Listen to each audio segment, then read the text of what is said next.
Merci Kabouya, merci Nabino Balandi aussi du Congo. Merci na ba Congolais, ba Kinois, merci na maman aussi du Congo, merci na Bino Nyonso au Bouchaki quelque chose de beaucoup na Libenga pour la sensibilisation.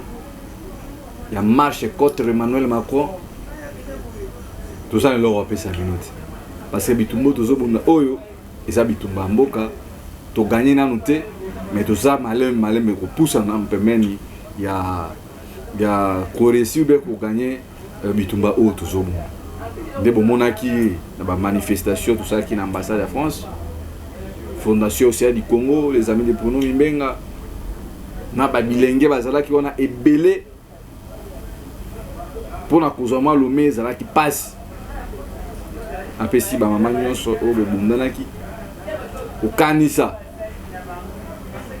insécurité za na est comme Emmanuel Macron ko na mboka na biso souci na biso ezali to benga na Tshisekedi parce que Emmanuel Macron ko ya sala jour moko azonga na mboka na mais biso sikobo posa na biso ezali parce que tine baronde ba mboka bande ko ba mona maseki même bande ko na biso IDPS baza conscient que mboka na biso ndenge ezali wana eza déjà ya kokende parce que ba secteur ba ba mboka ba wana je ne crois pas que ceux qui to bundi to ko réussir ko récupérer mboka na biso yango na sengi na bino ce zamba liboso ya kolanda les résistants mo bundeli mboka mwana mboka bino mimbenga bo s'abonner na aussi du Congo bo partager des missions na biso pour comme la ba Congolais pour bo monaki wana ngana mobiliser côté ya Tchango ba jeune tant mama pe aussi aye na bana nyonso ya lemba koto na tout matete nde bo monaki liboso ambassade ezalaki opesi mbwa boye mais bande ko ngai tozomona ba commentaire tozo ba appel bosala boye bosoma ba pine nini molotov nini bo makambe bele boso bana toyebi yango mais boye ba ke pona ko recevoir biloko wana ezosenga financement bo mona ki bande ko na biso ya filimbi bazaki mingi te mais bazaki na mbongo mingi basangani docteur Mukwege pesa ki bande ko wana $1,500 mais bazaki sur 8 personnes par mais biso nous ont mobilisé 200 personnes pour ça l'activité na solina polo $100 na bana na bino bazo saka on na ba école docteur Mukwege pesa ki mbongo bato ya France ti même bande ko bazo kena ko bondo na to ça contre ba français ba organisme ya ba français pesa ki ba mbongo ti ndebo mona ki ba ki ko menacer nga même que non drapeau ici na ko simba ngote na pesi bana nyonso ya masina ba américain nyonso bozaki na pona kwa cadre mama aussi kwa cadre Bruno Mimbenga na pesi bino merci bana bazana kanda balobi eyinda kaka samedi awa bo Emmanuel Macron donc to lembi tant bozo bato somba pine to tumba balaba to sala bo ba stratégie wana bato il faut bazala ebele yese na mbongo no bo bena ka biso bandi ko solo la olobi makamu 2 heures d'Italie to échauffé au leta wana na bando réfléchir ndeni na mobiliser bato bozo mona ke mbongo so ezalaki to sa makamu minene ya oso bo ele kilanga no balusha o na la filimbi o bwe bato bazo tinda ba $5,000 mais litini bato bazo bunda na vandi na tali ngabi bato bazo bunda te bazo zo financement ya makasi biso baso tozo bunda tozo mo financement ya na minimiser ngote moi $100 pour organiser activité et puis bobo ça kana moi $100 wana ba journaliste bazape na kati wana to sala makambo po to limboka so ça ipona lokoso na ko ndima pe ale bande kwa filimbi balusha banani ba mouvement ba soka mbongo et pas ba partenaire na bango na ko isa mama osea liti na biso to bu na va normal oyo comme si to se faire comprendre te mais bozo mona mama osea na lobaki mwana nae aza empoisonné mais azo y avec beaucoup de risques lobby le premier na ambassade de France bato aner barate ko kangana mama osea du Congo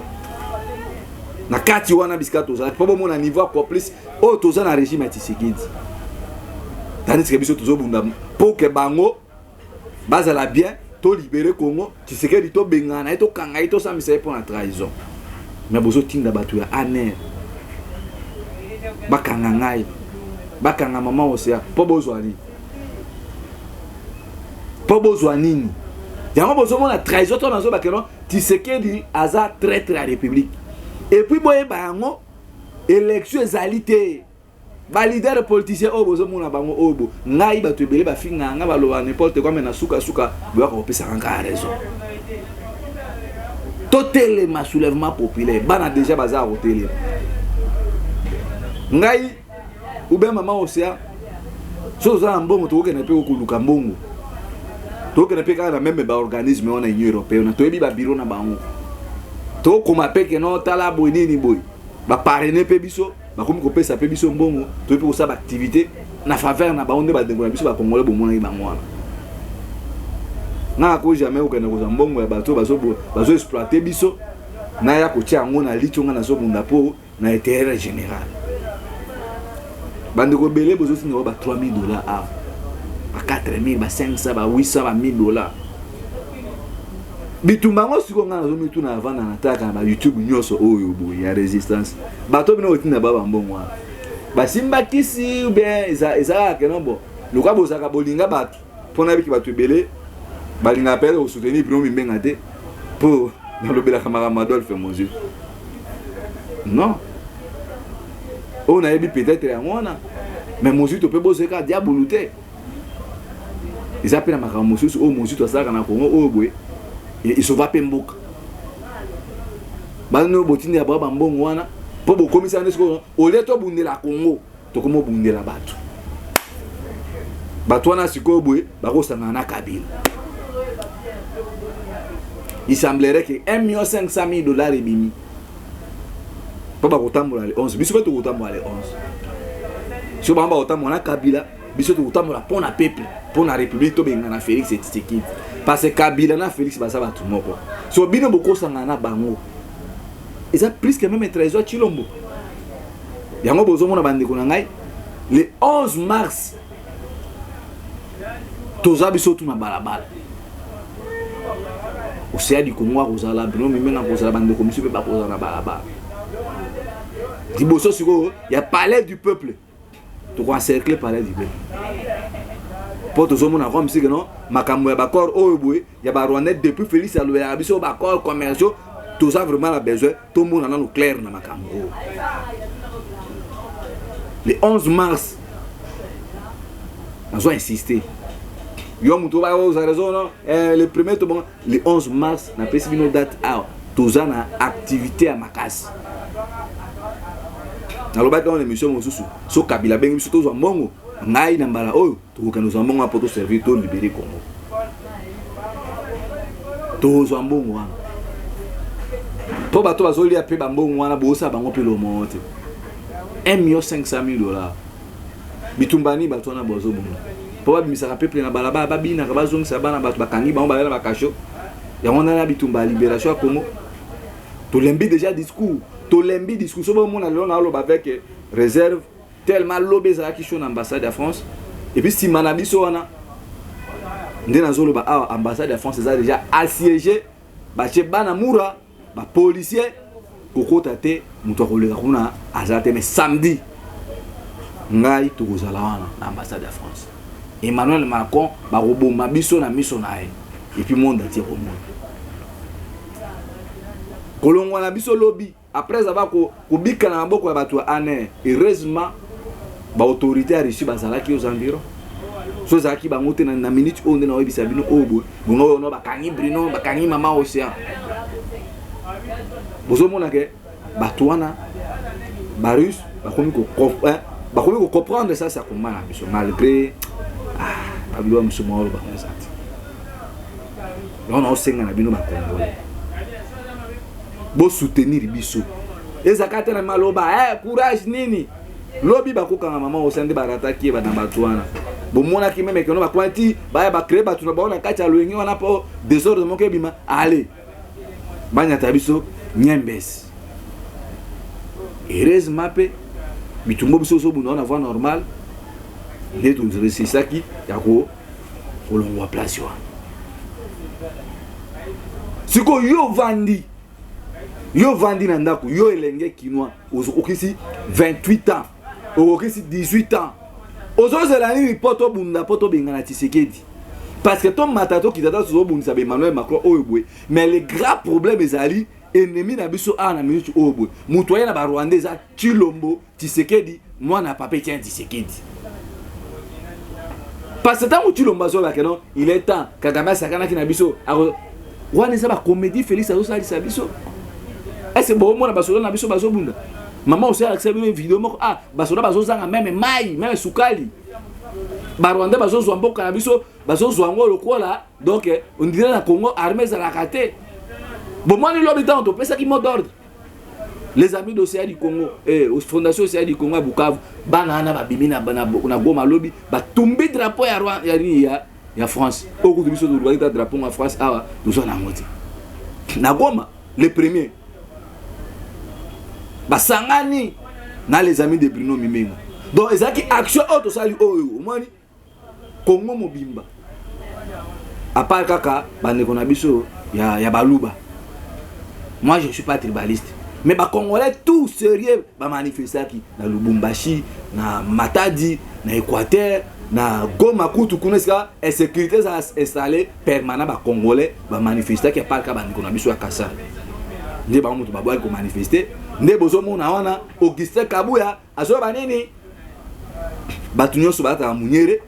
bakene ko yambe Emmanuel Macron tala Kabuya Augustin biso na bino na bande kwa IDPS total totuna na samedi bisa nini o bino balo bande ko na biso Kasai bokomisi Congo lokola patrimoine na bino privé Chilo mazo sala mabe olebo yebisa ke makambo zo sala obwe ezo mema mboka na libulu bazo zo mboka na biso yozo continuer ko rassurer biso na ba promesse na soude bana peka kabo bazwina no ote bote to sala pona nini ti ba ko kabola mboka na kati nde loko zo sala mana est ya mwana bino bande kuna biso ya IDPS biso tout ozo souffrir boyebi yango bien que non Chilombo akosala loko moko te mais bozawana bobete maboko basombeli bino ba carburant ba moto ko ezawana ale bomemami bokei ko yambe Emmanuel Macron na bisi bino samedi bo préparer déjà ba cercueil na ba hôpital na ba nini na ba mituka wana eux même ba malade po isa likambo ya mboka tant nazotala bandeko na nga est tant nazotala ndenge bazo malmener Tshisekedi et pas Paul Kagame azopesa mboka lokola mboka oyo boye et koma ya bango ba congolais bazo kufa nzala ba policier bazo kufa na posa ya mai bazo zo mboka na biso eloko moko te na munoko kaka le 11 mars tout ça la marche le 4 tokozala na aéroport Angile tokoluka place Emmanuel Macron soit à deux possibilités nenga ko se passe soit sur hélicoptère qui dit qu'il pas Félix Mbamo mais Emmanuel Macron soka le gars na nzela changu bana changu ça déjà mobilisé trop c'est trop de comment pas ça nga boso mama ki ba paquet ba mais maman tango so bato so mama makona to so mo yebi tala zo siko liki mo na kisa ko mi idée ça boti kair bon ko pesa biso ba promesse to lembi déjà tolembi tozoluka batu oyo bako soutenir biso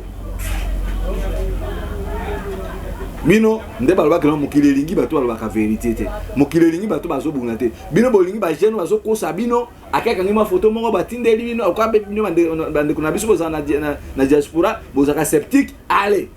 lokwa bokomisa rappel nani na bino allez bozotinda ba pourquoi pas botinda mbongo na bato bazobunda bazozo ba risque bana na bozomona bango wana ti même eloko oyo boy oto salaki na ambassade ya France Joe Biden alobeli yango Kagame alobeli yango bomoni monde entier bazolobela Océan du Congo bazolobela Bruno Mimbenga pona nini ba comprendre que no bato oyo boy baza capable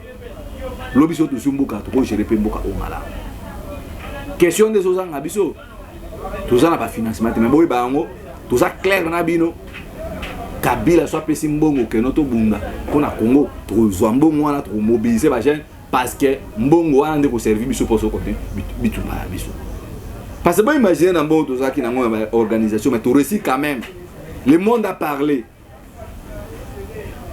Mais Félix a continué d'appeler Batou na bango ya UDPS. Acheta $500,000 pour ba ko saboter biso.